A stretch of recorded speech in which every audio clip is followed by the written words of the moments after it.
कक्रोचले लक्ष्मी मातालाई पनि छोडेन।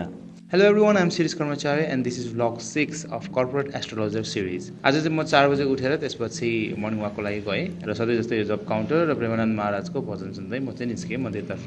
त्यसपछि फर्केर आएर चाहिँ आज पोर्चुगलको गेम थियो, सो त्यो पनि मैले हेरेँ र मेरो घर अगाडि नै एउटा जिम छ, सो त्यही कारणले गर्दाखेरि चाहिँ म अहिले चाहिँ लायन्स जिम जाँदिनँ, अहिले यतै गइरहेको छु। पहिला चाहिँ म प्रसुसँग लायन्स जिम जान्थेँ, तर अहिले केही कारणवश उसको नभ्याउने भएर चाहिँ अब म चाहिँ अहिले एक्लै जान झ्याउलाएर घर अगाडि नै गर्छु। र यो चाहिँ मेरो प्लेलिस्ट, अब यहाँ चाहिँ धेरै जस्तो भजन नै छ, मलाई त्यही नै अलिकति रमाइलो लाग्छ बिहान बिहान सुन्नको लागि।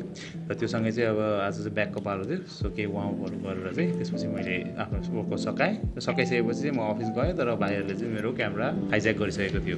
सो उनीहरूको एक क्लिप पनि मैले राखिदिएँ। त्यो खिचेको एकछिनमै यहाँ चाहिँ हामीले नयाँ कुरा भेटायौँ, जहाँ चाहिँ दुईवटा कक्रोच चाहिँ हाम्रो लक्ष्मी माताको फोटोभित्र बसिरहेको रहेछ अफिसमा।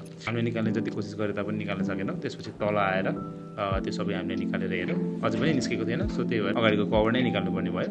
र निकालिसकेपछि फर्स्टमा एउटा निस्क्यो, तर अर्को अझै मानेको थिएन र केही मिनटपछि अर्को पनि निस्क्यो बल्ल तल। त्यसपछि चाहिँ हामी गयौँ खाजा खानेतिर। एउटा काइदाको रेस्टुरेन्ट भन्ने रहेछ यतै लोकन्थलीमा, त्यहीँ गएको थियौँ। त्यहाँ चाहिँ एउटा सानो फिसको पन्ड टाइपको पनि छ, र त्यहाँ भर्खरै बनाएको एउटा चाहिँ रुफटपमा चाहिँ मैले स्मुदी बल र वाटरमेलन जुस खाएँ। र त्यसपछि चाहिँ म सबै अब अफिसको काम सकाएर घर आएँ र आज चाहिँ एउटा सर्टेन टपिकमा रिसर्च गर्नुपर्ने थियो, त्यसैले चाहिँ चाँडै घर आएर म चाहिँ रिसर्च गर्न थालेँ। त्यो गर्दा गर्दै आजको दिन इन गरेँ र आजको लागि यति नै। नेक्स्ट भिडियोदेखि चाहिँ म सर्टेन रेमेडिजहरू पनि इच भ्लगमा दिनेवाला छु, सो त्यही भएर चाहिँ भिडियो मिस नगर्नु होला। र तपाईँको के क्वेसन छ भने कमेन्ट गर्न सक्नुहुन्छ। राधे राधे।